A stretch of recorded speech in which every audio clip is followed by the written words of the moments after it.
জলমগ্ন শহরের গুরুত্বপূর্ণ এলাকা। প্রায় 1 ঘন্টা এক নাগাড়ে বৃষ্টি শুরু হয় দুপুর 2:30 নাগাদ। আর এর জেরে হাওড়া ময়দান, পঞ্চাননতলা, টিকিয়াপাড়া, রামরাজাতলা, বেলগাছিয়া, শহপুর এলাকায় বিস্তীর্ণ এলাকা জলমগ্ন হয়ে পড়ে। দুর্ভোগে পড়েন মানুষ। কোথায় হাঁটু সমান জল জমে যায়, জল কখন নামবে সেটাই বড় প্রশ্ন। পুরসভা সূত্রে জানানো হয়েছে, যেভাবে একটানা বৃষ্টি হচ্ছে তাতে জল নামাতে সমস্যা হচ্ছে, তবে অতিরিক্ত পাম্প চালানো হচ্ছে। ফের বৃষ্টি না হলে জল দ্রুত নেমে যাবে বলে আশ্বাস পুর কর্তৃপক্ষের। পুর প্রশাসক সুজয় চক্রবর্তী জানান 67টি পাম্প চালানো হচ্ছে। এছাড়াও বেলগাছিয়া ও কোনা এক্সপ্রেস ওয়ে সংলগ্ন রাস্তায় 2টি বড় পাম্প চালানো হচ্ছে। সমস্যা হচ্ছে, গঙ্গায় জলস্তর বেড়ে গেছে। বৃষ্টির জন্য সেই পাম্পের সাহায্যে জল নামানোর চেষ্টা করলেও সেই জল ফের শহরের রাস্তায় চলে আসছে, তবুও প্রচেষ্টা চালানো হচ্ছে। দেখুন, মেইন ব্যাপার যেটা হচ্ছে, লাগাতার একটা বৃষ্টি হচ্ছে, ভারী বর্ষণ হচ্ছে এবং এখানে আমাদের মোটামুটি প্রায় 67টা পাম্প টোটাল চলছে। বিভিন্ন জায়গায় বড় পাম্পিং হাউস আমাদের আছে, যেগুলো অনেকগুলো কেএমডিএ মেনটেন করে। এছাড়া আমরা এবারে 2টো বড় পাম্প পেয়েছি, যেটা বেলগাছিয়া আর আমাদের 44 নম্বর ওয়ার্ডের ওখানে চালানো হচ্ছে, যেটা আমাদের মাননীয় মুখ্যমন্ত্রী মমতা বন্দ্যোপাধ্যায়ের উদ্যোগে এবং আমাদের দপ্তরের মাননীয় মন্ত্রী ফিরহাদ হাকিম সাহেবের উদ্যোগে এই 2টো পাম্প আমরা পেয়েছি, সেগুলো চলছে।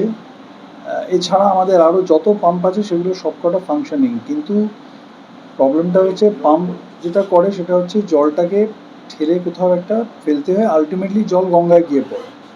এখন গঙ্গাতে একটা হাই টাইড মানে জোয়ার চলছে, তো ন্যাচারালি গঙ্গার জলও একদম ভর্তি হয়ে আছে ব্রিম অব্দি।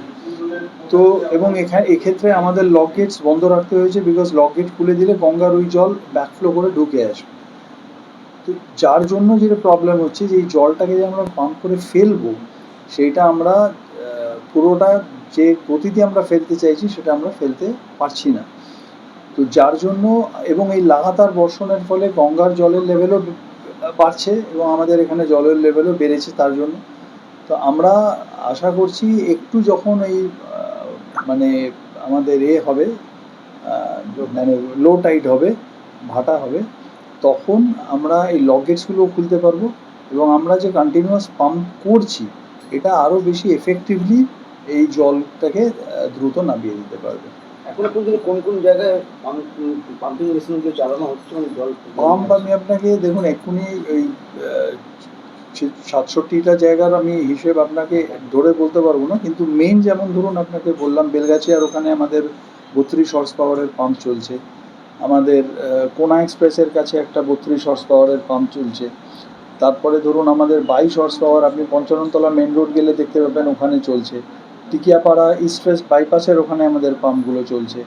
এছাড়া আমাদের বড় যে পাম্পিং স্টেশনগুলো, যেমন যেটা কেএমডিএ মেনটেন করে ইছাপুরের ওখানে যে আমাদের বড় পাম্প হাউস আছে, সেই পাম্প তো সেটা চলছে। কিন্তু ওই আপনাকে যেটা আমি বললাম, যে এই পাম্পগুলো শুধু চললে তো হলো না, এদের ডিসচার্জ যেটা আলটিমেট পয়েন্ট, যে আমরা গঙ্গায় জল ফেলবো, সেইটা কিন্তু আমরা এই মুহূর্তে ফেলতে পারছি না, because of high tide and lock gates আমাদের বন্ধ রয়েছে।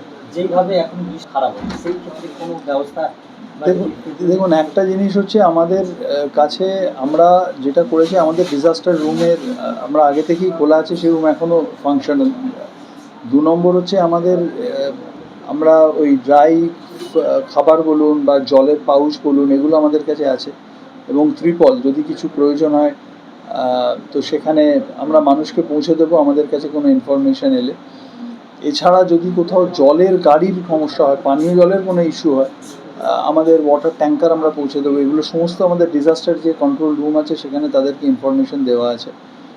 আর এছাড়া আমরা একটাই আমি কথা বলবো মানুষকে, যেটা এই সময় একটা খুব ইম্পর্ট্যান্ট পয়েন্ট থাকে, সেটা হচ্ছে জল জমে থাকলে ইলেকট্রিকের যে পোলসগুলো থাকে, লাইট পোস্ট যেগুলো থাকে, এই সব জায়গা থেকে মানুষকে একটু আমি সতর্ক থাকতে বলবো, কারণ তারা যেন গিয়ে ওই দুম করে পোস্টে যদি কেউ হাত দিয়ে দেন, অনিচ্ছাকৃতভাবেই হয়তো দিতে পারেন বা কিছু, এইগুলো একটু কেয়ারফুল না থাকলে এখান থেকে অ্যাক্সিডেন্ট হতে পারে। তো আমি মানুষকে বলবো যে তারা যেন একটু কেয়ারফুল থাকে। আমরা তো আমাদের যেসব অঞ্চলে যদি ওয়াটার লগিং বেশি হয়ে যায় লাগাতার বৃষ্টির জন্য, আমরা সেখানে ওই পোস্টের লাইট আমরা অফ করতে বাধ্য হব, কিন্তু একটু মানুষকেও আমি বলবো তারাও যেন সজাগ থাকে, সচেতন থাকে এই ব্যাপারটা নিয়ে, সিএসসিকেও আমরা ইনফর্ম করেছি এবং তারাও তাদের এন্ড থেকে যা যা স্টেপ নেওয়ার নিচ্ছে এই ব্যাপারে প্রিকশনারি মেজার।